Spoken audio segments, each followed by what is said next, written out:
17.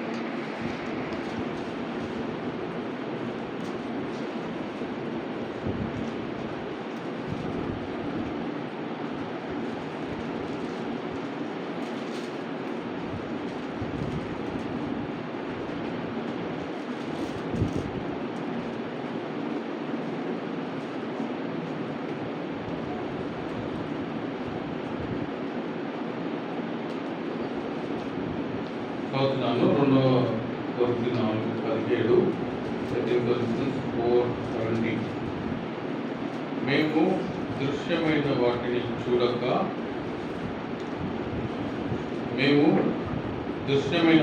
చూడక అదృశ్యమైన వాటిని చూచుచున్నాము. మేము దృశ్యమైన వాటిని చూడక అదృశ్యమైన వాటిని నిదానించి చూచుచున్నాము గనుక. చిన్న ప్రార్థన చేసుకుందాం. సర్వాధికారి సర్వోన్నతమైన మా గొప్ప దేవ, అయ్యా మీ సన్నిధిలో మేము నిలిచి ఉన్నాం. మరి మీరే మాతో మాట్లాడండి. మిమ్మల్ని ఆరాధించే గొప్ప భాగ్యం మాకు దయచేశారు. ఆరాధన అంతట్లో మాకు తోడైండి నడిపించారు ప్రభువా. ముందున్న సమయంలో కూడా అయ్యా మాకు తోడైండి నడిపించండి. మీరే మాకందరికీ కావాల్సిన వాక్యాలు అందించి మీ నామమునకి మహిమ ఘనత ప్రభావములు తెచ్చుకొని ప్రభువా, నిలిచున్న నేను ప్రభువా చాతగాని వాడిని, మీరే నా నోటికి అండగా ఉండి మాకందరికీ కావాల్సిన మాటలు మీరే అందించి మేమందరం గ్రహించి దాని ప్రకారం జీవించేలాగున మాకు వినగలిగిన చెవి, గ్రహించగలిగే మనసు మా అందరికీ దయచేసి తోడైండి నడిపించమని మా రక్షకుడు విమోచకుడైన యేసుక్రీస్తు నామములో ప్రార్థించి వేడుకుంటున్నాం తండ్రి. ఆమేన్. ఇక్కడ మనం చదువుకున్న వాక్య భాగంలో అపోస్తలుడైన పౌలు ఒక అనుభవాన్ని మనం చదువుకున్నాం. మేము ఏం చూస్తున్నారంటే దృశ్యమైన వాటిని చూడక అదృశ్యమైన వాటిని నిదానించి చూచుచున్నాము. సో దృశ్యమైన వాటిని చూడట్లేదంట, అదృశ్యమైన వాటిని నిదానించి చూచుచున్నాము అనే మాట మనం చూస్తాం. మరి లాస్ట్ వీక్లో మనం చూసాం, మరి విశ్వాసం డెఫినేషన్ చూసాం కదా. విశ్వాసం అనున్నది అదృశ్యమైనవి ఉన్నవి అనుటకు రుజువు అంట. విశ్వాసం అంటే మరి అదృశ్యమైనవి ఉన్నవి అనుటకు రుజువు అనే మాట మనం హెబ్రీయులకు రాసిన పత్రిక 11వ అధ్యాయంలో లాస్ట్ వీక్ చూసాం. మరి హేబేలు విశ్వాసంతో ఎలాగ జీవించాడో, మరి అదృశ్యమైన వాటిని ఎలాగ చూడగలిగారో, మరి అదృశ్యమైనవి చూడాలంటే మనకు విశ్వాసము మనము కలిగి ఉండాలి అనే మాట మనం లాస్ట్ వీక్లో ధ్యానం చేశాం. అదృశ్యమైనవి చూడగలగాలంటే మనము విశ్వాసము కలిగి ఉండాలి అనే మాట మనం లాస్ట్ వీక్లో మనం చూసాం. ఈ వీక్లో మనకు అదే ఒక వాక్య భాగం మీద ఒక డిఫరెంట్ యాంగిల్లో మనం దాన్ని ధ్యానం చేద్దాం. మరి యేసుక్రీస్తు మరి మత్తయి సువార్త 6వ అధ్యాయం 22 వచనంలో మరి ఒక మాట చెప్తున్నాడు. అదృశ్యమైనవి చూడడం అంటే మనం వేటితో చూస్తామండి? చూసేది హౌ వి సీ థింగ్స్, కన్నులతో చూస్తాం కదా. మన కన్నులతో మనం చూస్తాం. భౌతికమైనవి మనము కన్నులతో చూస్తాం. అవి దృశ్యమైనవి, మనకు కనిపించేవి దృశ్యమైనవి. అయితే అదృశ్యమైనవి చూడాలంటే మనము విశ్వాసము కలిగి ఉండాలి అనే మాట మనం చూస్తున్నాం. అయితే మరి అదృశ్యమైనవి చూడాలంటే విశ్వాసం కావాలి. మరి ఇన్ జనరల్ మనం చూడాలంటే మనకి ఏమి కావాలి, ఏముంటే మనం చూడగలుగుతాం? మన కళ్ళతో ఏదైనా చూడాలంటే ఒకటి అవసరం అండి కదా. ఏది అవసరం? అది మనం మత్తయి సువార్తలో చూద్దాం. అది చూడాలంటే ఒకటి అవసరం. ఏంటిదంటే మత్తయి సువార్త 6:22 చదువుకుందాం. దేహమునకు దీపము కన్నే కదా, నీ కన్ను తేటగా ఉండిన ఎడల నీ దేహం అంతయు మీద వెలుగుమయమై ఉండును. చూడాలంటే మనకి ఏముండాలి? లైట్ ఉండాలి. కరెక్టే, లైట్ ఉండాలి. కన్నులు కూడా మనం కలిగి ఉండాలి. కన్నులు ఉండాలి, లైట్ ఉండాలి కదా.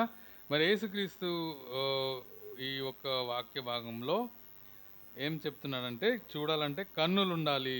Light of the body is the I అని మనం చూస్తున్నాం. మీ దేహమునకు దీపము నీ కన్నే. కంటి ద్వారా మనం చూస్తాం. ఇంకొకటి వెలుగుంటేనే చూస్తాం కదా, చీకటిని మనం చూడలేం.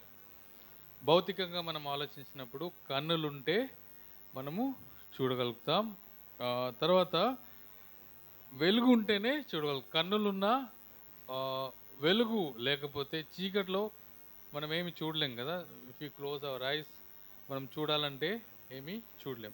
అయితే అపోస్తలుడైన పౌలు చెప్తున్న మాట, మేము దృశ్యమైన వాటిని చూడక అదృశ్యమైన వాటినే నిదానించి చూచుచున్నామనే అనుభవం అపోస్తలుడైన పౌలు కలిగి ఉన్నాడు. మరి అదృశ్యమైనవి చూడాలంటే మనకి ఏం కలిగి ఉండాలి? వెలుగు కలిగి ఉండాలి. వి షుడ్ హ్యావ్ లైట్ అనే మాట మనం చూస్తున్నాం. మనం చూస్తే విశ్వాసపరంగా మనం ఆలోచన చేసినట్లయితే ఎఫెసీయులకు రాసిన పత్రిక 4:18లో దిస్ ఈజ్ ఫిజికల్ థింగ్. భౌతికంగా మనం చూస్తే మనం వెలుగుంటేనే చూడగలుగుతాం, చీకట్లో మనం చూడలేం. అయితే ఆత్మీయంగా మన పరిస్థితి ఏంటి with respect to light and darkness? ఎఫెసీయులకు రాసిన పత్రిక 4వ అధ్యాయంలో మాట మనం చూడొచ్చు. ఎఫెసీయులకు రాసిన పత్రిక 4:18. ఎఫెసీయులకు రాసిన పత్రిక 4:18లో తమ హృదయ కాఠిన్యం వలన తమలో ఉన్న అజ్ఞానము చేత దేవుని వలన, ఎఫెసీ 4:18, వారైతే అంధకారమైన మనసు గలవారై తమ హృదయ కాఠిన్యం వలన తమలో ఉన్న అజ్ఞానము చేత దేవుని వలన కలుగు జీవములో నుండి వేరుపరచబడిన వారై తమ మనసునకు కలిగిన వ్యర్థతను అనుసరించి నడుచుకొనుచున్నారు అనే మాట మనం చూస్తున్నాం. స్టార్టింగ్లో మనం చూస్తే వారైతే అంధకారమైన మనస్సు కలవారై అనే మాట మనం చూస్తున్నాం. సో ఆత్మీయంగా మనం చూస్తే అదృశ్యమైన వాటిని చూసి జీవించడం అంటే ఏంటిదంటే, మన జీవితంలో there is always a fight కదండి. ఆత్మీయంగా రెండు విషయాలు మనలో ఎప్పుడు పోరాటం చేస్తుంటాయి. ఏంటిది అది? ఒకటి వెలుగు, ఇంకొకటి అంధకారము, చీకటి అనే మాట మనం చూస్తాం. ఇక్కడ మనం చూస్తే అంధకారమైన మనస్సు కలిగి ఉంటారంట వాళ్ళు. మరి హృదయ కాఠిన్యము చేత అజ్ఞానం చేత దేవుని వలన కలుగు జీవంలో నుండి వేర్పరచబడిన వారై తమ మనస్సునకు కలిగిన వ్యర్థతను అనుసరించి నడుచుకొనుచున్నారు. ఇది ఎవరు సిట్యువేషన్ అంటే చీకటిలో ఉన్న వారి సిట్యువేషన్ అని మనం చూస్తున్నాం. అయితే అటువంటి అంధకారములో మనం ఉన్నప్పుడు మనమందరం కూడా అటువంటి అంధకారంలోనే పుట్టాం. We were all born in that sinful nature. మనం అపోస్తలుడైన పౌలు అనుభవం చూస్తే అదృశ్యమైన వాటినే నిదానించి చూచుచున్నాము అనే మాట చెప్తున్నాడు. అదృశ్యమైనవి చూడాలంటే మనం ఇటువంటి అంధకారంలో నుండి బయటపడాలి. మనం పుట్టుకతో పాపంలో పుట్టాం, పాపము మనల్ని ఈడ్చుకొని పోతుంది అనే మాట మనం చూస్తాం. పత్రికల్లో ఉంది కదా, దురాశ మనల్ని ఈడ్చుకొని పోతుంది. అటువంటి అంధకారమైన జీవితంలో మనము జీవిస్తూ ఉంటే మరి అదృశ్యమైనవి నిదానించి చూడలేం. మనం ఏం చేయాలంటే అటువంటి అంధకారమైన జీవితంలో నుంచి బయట పడాలి. బయట పడాలంటే మనకేం కావాలి? డార్క్నెస్ నుంచి బయటపడాలంటే ఏం కావాలి? చీకటిలో నుంచి మనం బయటికి రావాలంటే ఏం కావాలి? లైట్ కావాలి కదా. సో లెట్ us see 2 కొరింథీ 4వ అధ్యాయం 5వ వచనంలో చూద్దాం. 2 కొరింథీ 4వ అధ్యాయం 5వ వచనంలో, 2 Corinthians chapter 4 verse 5. భౌతికంగా అయితే మనకి లైట్ కావాలి. మరి ఆత్మీయంగా మనకు లైట్ కావాలంటే ఏం చేయాలి? 2 కొరింథీ 4:5వ వచనం నేను 4 నుంచి చదువుతున్నాను. 2 కొరింథీ 4:4. దేవుని స్వరూపి అయ్యున్న క్రీస్తు మహిమను కనుపరచు సువార్త ప్రకాశము వారికి ప్రకాశింపకుండు నిమిత్తము ఈ యుగ సంబంధమైన దేవత అవిశ్వాసులైన వారి మనోనేత్రములకు గుడ్డితనము కలుగజేసెను. అంధకారములో నుండి వెలుగు ప్రకాశించునుగాక అని పలికిన దేవుడే తన మహిమను గూర్చిన జ్ఞానము యేసుక్రీస్తునందు వెల్లడిపరచుట వలన మీ హృదయములలో ప్రకాశించెను. కనుక మేము మిమ్మును గూర్చి ప్రకటించుకొనుట లేదు కానీ, చాలండి. మనకు కావలసిన మాట ఏంటంటే, అంధకారములో నుండి వెలుగై ప్రకాశించునుగాక అని పలికిన దేవుడే తన మహిమను గూర్చిన జ్ఞానము యేసుక్రీస్తునందు వెల్లడిపరచుటకు మీ హృదయములలో ప్రకాశించెను. ఎవరు లైట్ మనకి? ఎవరు లైట్? మన ప్రభువైన యేసుక్రీస్తే. యేసుక్రీస్తే మన జీవితంలో ఒక వెలుగుగా మన హృదయాలను ప్రకాశించెను అనే మాట మనం చూస్తున్నాం. ఈ యేసుక్రీస్తును ఒకవేళ మన హృదయంలో మనం కలిగి ఉంటే ఏం కలిగి ఉంటాం? వెలుగు కలిగి ఉంటాం. ఈ లోకంలో మరి మన చుట్టుపక్కల ఉన్న వారందరూ అంధకారమైన జీవితం వారు జీవిస్తుండగా, దేవుడు మనల్ని కనుకరించి మరి యేసుక్రీస్తును వెలుగుగా మన జీవితంలో మన హృదయములలో ప్రకాశింపజేసెను అనే మాట మనం చూస్తున్నాం. అయితే మనము ఆత్మీయంగా ఈ లోకంలో జీవించినప్పుడు ఈ వెలుగును మనం కలిగి ఉండి జీవించాలి. ఏ వెలుగు కలిగి ఉండాలి? Who is the light? యేసుక్రీస్తే మనకు వెలుగు. యేసుక్రీస్తే మనకు వెలుగు కనుక యేసుక్రీస్తే మనకు వెలుగు. అంతేకాకుండా మనం చూస్తే యోహాను సువార్తలో మనం చూస్తే, యోహాను సువార్త 1వ అధ్యాయంలో ఆ వాక్యమే శరీరధారి అయి మన మధ్య నివసించెను. Jesus Christ equal to light, light equals to the word of God. ఈ వాక్యపు వెలుగులో మనం జీవించినప్పుడు మనం చీకట్లో జీవించము. పౌలుకు కలిగిన అనుభవం ఏంటి? మేము అదృశ్యమైన వాటిని నిదానించి చూచుచున్నామనే అనుభవంలో మనం జీవించాలంటే we should read the word of God. దేవుని వాక్యాన్ని మనం చదివినప్పుడు అది మనకు వెలుగుగా ఉంటుందంట. అంధకారమైన మనకు ఒక వెలుగు దయచేస్తుంటే, వెలుగు ఉంటే మనం చూడగలుగుతాం. యేసుక్రీస్తు అనే వెలుగులో మనం ఆత్మీయ విషయాలు మనం చూసినప్పుడు, దేవుని వాక్యపు వెలుగులో when we see things in our చుట్టుపక్కల ఉన్న విషయాలు, మన అనుదిన జీవితంలో జరుగుతున్న విషయాలను ఆ వెలుగులో మనం చూసినప్పుడు మనం కూడా అపోస్తలుడైన పౌలులాగా అదృశ్యమైన వాటినే నిదానించి చూచుచున్నాము అని మనము చెప్పగలుగుతాం అనే మాట మనం చూస్తున్నాం. సో యేసుక్రీస్తు యొక్క వెలుగు మన జీవితంలో కలిగి ఆ విధంగా మనం జీవించాలి. Jesus Christ is our light. ఆయన మనల్ని అంధకారంలో నుండి ఆశ్చర్యకరమైన తన వెలుగులోనికి నడిపించుచుండెను అనే మాట మనం చూస్తున్నాం. అయితే అటువంటి వెలుగులోకి నడిపిస్తున్న దేవునికి మనం ఏమై ఉండి జీవించాలి? ఆయనకు విధేయులమై ఆయన వాక్య ప్రకారం మనం జీవించినప్పుడు మనం కూడా అదృశ్యమైన వాటిని నిదానించి చూడగలుగుతాము. అటువంటి అదృశ్యమైనవి చూడాలంటే దేవుని వాక్య వెలుగు మనకు కావాలి. ఫిజికల్గా అదృశ్యమైనవి లేక చీకట్లో ఉన్నవి చూడాలంటే వెలుగు కావాలి. అదేవిధంగా ఆత్మీయంగా మన జీవితంలో అదృశ్యమైనవి చూడాలంటే యేసుక్రీస్తు అనే వెలుగు లేకపోతే దేవుని వాక్యము అనే వెలుగు మన జీవితంలో మన హృదయాలలో మనం కలిగి ఉండాలి. ఆత్మీయంగా మనం ఆయన సన్నిధికి చేరి వచ్చినప్పుడు, వెనెవర్ ఆదివారం మనం సన్నిధికి చేరి వచ్చినప్పుడు, యోహాను సువార్త 4:24 కదా, దేవుడు ఆత్మ కనుక ఆయనను ఆరాధించేవారు ఆత్మతోనూ సత్యముతోనూ ఆరాధించేవారును. ఆత్మీయమైన సంగతులు మనం చూడగలగాలంటే అదృశ్యమైనవి కదా, ఆత్మను మనం చూడలేం కదా. We cannot see the spirit with our naked eyes. మన కన్నులతో, మన భౌతికమైన కన్నులతో ఆత్మను మనం చూడలేం, కానీ ఆత్మ ఉంది. ఆత్మను మనం we can feel the spirit of God. దేవుని ఆత్మ ప్రేరేపణ మనం కలిగి ఉంటాం. అది ఎక్కడి నుంచి వస్తుంది అంటే దేవుని వాక్యములో నుండి. అందుకే మనం ఆయనను ఆరాధించేటప్పుడు మనం వాక్యం చదివి దాని ప్రకారం మనము ఆయనను ఆరాధించాలి. వాక్యం చదివినప్పుడు అది మన హృదయాల్లో ఒక వెలుగు దయచేస్తుంది. It will show us something about God. మరి ఈరోజు మరి ఆరాధన సహాయకరంగా మరి వాక్యంలో మనం చదువుకున్నప్పుడు యుగ యుగములకు రాజు, అది దేవుని వాక్యం. It's a light. దేవుని గురించి మరి దేవుని వాక్యంలో రాయబడింది ఏంటంటే వెలుతురు. మనకు అంధకారంలో ఉన్న మనం దేవుని గురించి తెలియనప్పుడు మరి దేవుని గురించిన విషయాలు దేవుని వాక్యంలో రాయబడినాయి.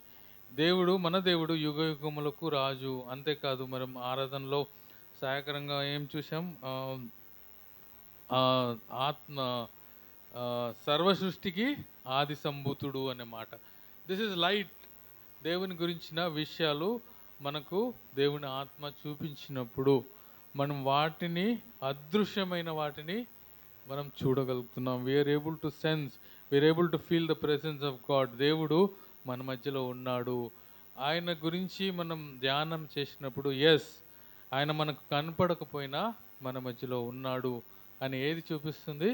దేవుని వాక్యం. ఎక్కడ ఇద్దరు ముగ్గురు ఆయన నామంలో చేరి ఉంటారో అక్కడ నేను ఉంటానని ఎవరు చెప్తున్నారు? దేవుని వాక్యం అనే వెలుగులో మనం దాన్ని తెలుసుకున్నాం. దాన్ని తెలుసుకొని మరి అదృశ్యమైన దేవుని మనం చూడగలుగుతున్నాం.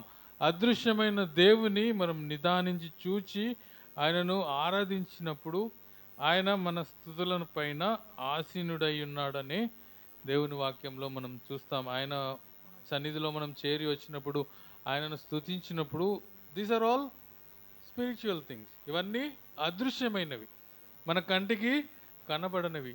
కనుక కంటికి కనబడనివి చూడాలంటే, వాటి ప్రకారం మనం జీవించాలంటే మనకు ఒకటే గైడ్ బుక్, రూల్ బుక్. ఏంటిది? The word of God. దేవుని వాక్యము వెలుగుగా మన జీవితంలో ప్రకాశించినప్పుడు, మన జీవితంలో ఎటువంటి పరిస్థితి అయినా, ఎటువంటి సమస్యలో నుండి మనం వెళ్తున్నా దేవుని వాక్యం మనకు పరిష్కారం చూపిస్తుంది కదా. నీ వాక్యము నా త్రోవకు వెలుగై ఉన్నది అనే మాట మనం కీర్తన గ్రంథంలో మనం చూస్తున్నాం. యవనస్తుడు దేని వలన తన నడతను శుద్ధి చేసుకుంటాడు? నీ వాక్యము చేత చూచుకొనుట వలననే కదా అని మనం చూస్తున్నాం. సో ఈ వారం నా ఫోకస్ ఏంటంటే, అదృశ్యమైనవి మనం చూడాలంటే మరి బైబిల్ గ్రంథంలో విశ్వాస వీరులైతేనేమి, మన పూర్వీకులైతేనేమి, మరి విశ్వాసంతో వారు జీవించిన జీవితం మనం జీవించాలంటే దేవుని వాక్యాన్ని మన హృదయంలో కలిగి ఉండాలి. చదవడం మాత్రమే కాదు, మరి దేవుని వాక్యాన్ని మన అనుదిన రొటీన్లో అప్లై చేసే విధంగా మనం జీవించినప్పుడు అప్పుడు మనము అదృశ్యమైనవి నిదానించి చూచుచున్నాము అనే అనుభవంలోకి మనం వస్తాం. అదృశ్యమైనవి నిదానించి చూచుచున్నాము అనే అనుభవంలోనికి మనం రావాలంటే దేవుని వాక్య వెలుగులో మన జీవితాన్ని సరి చేసుకోవాలి. అప్పుడు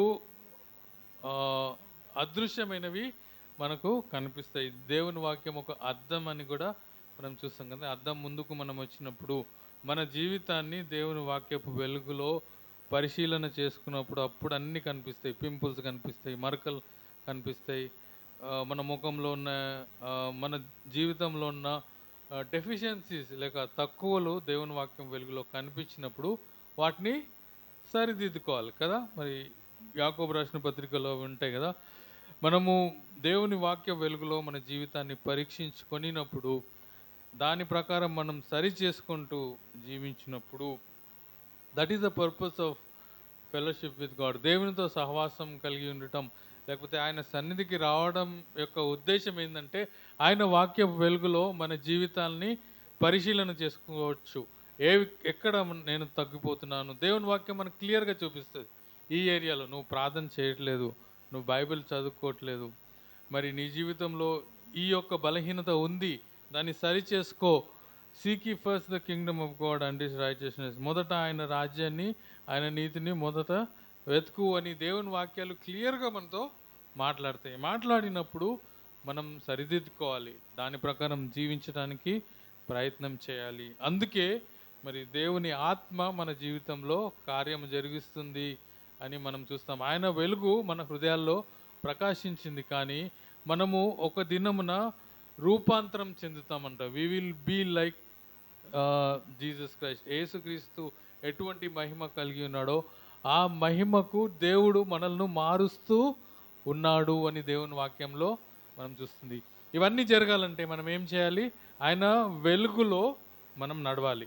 వెలుగు, దేవుని వాక్య వెలుగులో మనం నడిచినప్పుడు మన జీవితం సక్సెస్ఫుల్గా ఉంటుంది. భౌతికంగా మనం చీకట్లో నడిస్తే మరి ఎండ్ ఏమవుతుందో తెలియదు, కానీ మరి దేవుని వాక్యం వెలుగులో మనం జీవించినట్లయితే మనం చనిపోయిన తర్వాత కూడా ఆయనతో సదాకాలం జీవిస్తాం అనే యొక్క ఏమంటారు, అనే యొక్క ఆ, దూరంలో జరగబోయే సంగతిని కూడా మనం చూడొచ్చు. దేవుని వాక్యం వెలుగులో మన భవిష్యత్తులో ఏమవుతుందో మనకు తెలుస్తుంది, కానీ ఒకవేళ మనం చీకట్లో నడుస్తున్నట్లయితే ఎక్కడికి వెళ్తున్నామో తెలియదు, మనము నాశనం మార్గంలో వెళ్తున్నామనే మాట మనం చూస్తున్నాం. సో దేవుడు ఆయన వాక్యంలో నుండి మనతో మాట్లాడుతున్నాడు. మన జీవితంలో ఉన్న చీకటి విషయాలు ఏమైనా ఉంటే వాటిని తీసేసుకొని యేసుక్రీస్తు మన జీవితంలో ప్రకాశించాడు అని మనం మాట చూస్తున్నాం. దేవునితో కూడా సమానంగా ఉండటం విడిచిపెట్టుకోవడం భాగ్యం అని ఎంచుకోలేదు, కానీ చీకట్లో మనం జీవిస్తున్నప్పుడు మనలో ఆయన కార్యం జరిగించాలని మన కొరకు ఈ లోకానికి వచ్చి మన కొరకు ఆ కలవరిగిరిలో చనిపోయిన యేసయ్యను మనం అదృశ్యంగా ఉన్న యేసయ్యను నిజానించి చూడాలి. మనకు తెలిసిన విషయమే కదండి. మరి ఇశ్రాయేలీలు మరి దేవునికి ఎదుట తిరగబడినప్పుడు మోసే ఇత్తడి సర్పాన్ని ఎత్తినప్పుడు మరి ఎవరైతే విషపు కాటుతో చనిపోతున్నారో వారందరూ ఎత్తబడిన సర్పము వైపు నిదానించి చూసినప్పుడు వారి జీవితాలు మార్చబడతాయి. మన జీవితంలో కూడా ఒకవేళ యేసుక్రీస్తుని ఇప్పటి వరకు మీరు నిదానించి చూడలేదేమో, ఒకవేళ చూసి చాలా రోజులైందేమో, రక్షింపబడిన తర్వాత మరి కొన్నిసార్లు మనం అనుదినము ఆయనను చూడలేక మరి చీకట్లో జీవిస్తున్నామేమో. మరి వెలుగైన యేసుక్రీస్తు మనకు ప్రకాశింపబడి వాక్యం రూపంగా మనకు ఇవ్వబడ్డాడు కనుక విశ్వాసులమైన మనము వెలుగై ఉన్న యేసుక్రీస్తుని, వాక్యమై ఉన్న యేసుక్రీస్తుని మనం చదివి దాని ప్రకారం జీవించినప్పుడు వెలుగులో జీవిస్తాం. ఒకవేళ ఇప్పటి వరకు నువ్వు యేసుక్రీస్తుని నిదానించి చూడకపోతే this is the time to look at Jesus Christ. ఆయన యొక్క మరణ పునరుద్ధానంను చూచి చీకటిలో నుండి ఆశ్చర్యకరమైన తన వెలుగులోకి రావాలని దేవుడు కోరుచున్నాడు. అటువంటి జీవితాలు మనం జీవించి ఆయనను మహిమపరుస్తూ ఈ లోకంలో ముందుకు సాగిపోవడానికి దేవుడు మనకు సాయం చేయనుగాక. ప్రార్థన చేసుకుందాం.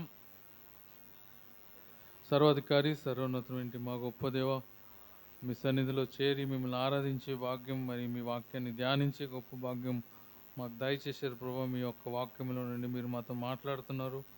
మరి అంధకారంలో నుండి ఆశ్చర్యకరమైన మీ యొక్క వెలుగులోనికి మీరు మమ్మల్ని తీసుకువచ్చారు. కానీ మేము అనేక సార్లు చీకటిలోనే ఉండడానికి ఇష్టపడుతున్నాం. మీ యొక్క వెలుగులో మా యొక్క జీవితాలను పరీక్షించుకొని మరి మీకు మహిమార్థంగా ఈ లోకంలో జీవించడానికి మాకందరికీ సాయం చేయండి ప్రభా. విత్తబడిన వాక్యాలు మా హృదయంలో ఫలింప చేయండి. మరి అనారోగ్యంగా ఉన్న వారందరి కొరకు ప్రార్థన చేస్తున్నాం. ఉద్యోగాల కోసం ఎదురు చూస్తున్న వారి కొరకు, మరి ఎవరికైతే ఎటువంటి ఇబ్బంది ఉందో మీకు తెలుసు ప్రభు. సంఘంలో ఉన్న ప్రతి కుటుంబాన్ని మీరు జ్ఞాపకం చేసుకోండి. మీ యొక్క వాక్యపు వెలుగుతో మరి వారి జీవితాన్ని వెలిగింపజేసి మీ నామానికి మహిమ ఘనత తెచ్చుకుని చేరి వచ్చిన ప్రతి ఒక్కరిని మీ చేతికి అప్పగించుకుంటున్నాం. మేము తిరిగి కలుసుకొని పర్యంతం మాకు తోడయండి. అన్ని విధాలా మీరే మహిమ ఘనత పొందమని మా రక్షకుడు విమోచకుడు నేను యేసుక్రీస్తు నామంలో ప్రార్థించి వేడుకుంటున్నాం తండ్రి. ఆమేన్. ఆమేన్. అందరికీ వందనాలు. కూడికి ముగిసింది. సెలవు.